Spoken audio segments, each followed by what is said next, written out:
ఈరోజు సమాజంలో ఎంతో మంది యువకులు ఉద్యోగ ఉపాధి అవకాశాలు లేక కూడా కొంత ఏం చేయాలని చూస్తూ ఉంటారు. గవర్నమెంట్ ఉద్యోగాల కోసమే చాలా మంది ప్రిపేర్ అవుతుంటారు. కానీ గవర్నమెంట్ ఉద్యోగాలు వచ్చే టైంలో కూడా మనం ఏం చేయొచ్చో ఇలాంటి యూత్ రుచి, ఇలాంటి యూత్ ఎంతో మంది అక్కడ ఉండేటువంటి డిమాండ్ని బట్టి, అక్కడ మనం ఉండేటువంటి ప్రాంతాల్లో ఏ లొకేషన్లో ఎలాంటి షాప్ పెట్టినా లేదా హోటలా ఏది పెడితే బాగుంటుందని తను ఆలోచించి ఈరోజు ఒక హోటల్ను అంతే కిచెన్ ఇక్కడ మనకు పెట్టి నన్ను ఇక్కడికి ఆహ్వానించింది. నేను ఇందాక ఒక మీటింగ్కి వెళ్ళడం జరిగింది, ఉమెన్ ఎంటర్ప్రెన్యూర్షిప్ అండ్ రైజింగ్ అనే ఒక టుగెదర్ అనే అటువంటి కాన్సెప్ట్తో.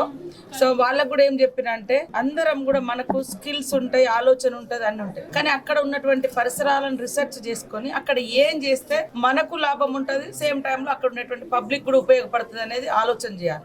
ఇప్పుడు తను కరెక్ట్గా ఈ ఐటీ సెక్టార్ ప్రాంతంలో, హైటెక్ సిటీ చుట్టుపక్కల ప్రాంతాల్లో చాలా మంది యూత్ రాత్రి 1 o'clock 2 o'clock వరకు జాబ్ అంటే డ్యూటీలో ఉంటారు. ఆ టైంలో వచ్చి వండుకొని సింగిల్ పర్సన్స్ ఉంటారు. చాలా వరకు వంట చేసుకోవాలంటే చాలా కష్టం ఉంటుంది. అలాంటి వాళ్లకు మంచి ఫుడ్ అందించాలన్నటువంటి ఉద్దేశంతో తను ఒక చిన్న స్థాయి పారిశ్రామికవేత్తగా అనుకోవచ్చు, చిన్న బిజినెస్ ఇది ఏర్పాటు చేసుకున్నది. కాబట్టి నాకు చాలా మంచిగా అనిపించింది. అందుకనే ఓపెన్ చేయడం కోసం చాలా రాత్రి టైంలో పిల్లలు ఎక్కడెక్కడో రోడ్లు వెంబటి వెళ్ళినప్పుడు ఇబ్బంది పడతా ఉంటారు, లేదా దూరం వెళ్తా ఉంటారు. ఇక్కడ అందుబాటులో ఇట్లాంటి కిచెన్స్ లేకపోవడంతో అందరికి అవైలబుల్ గా ఉండేది అంతే kitchen. Everybody, this is Ruchi Agarwal, owner and founder of Ante Kitchen.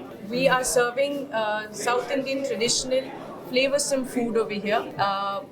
We are planning to expand into catering and also open more branches really soon. Please come and visit us. I'll be happy to host you. Thank you.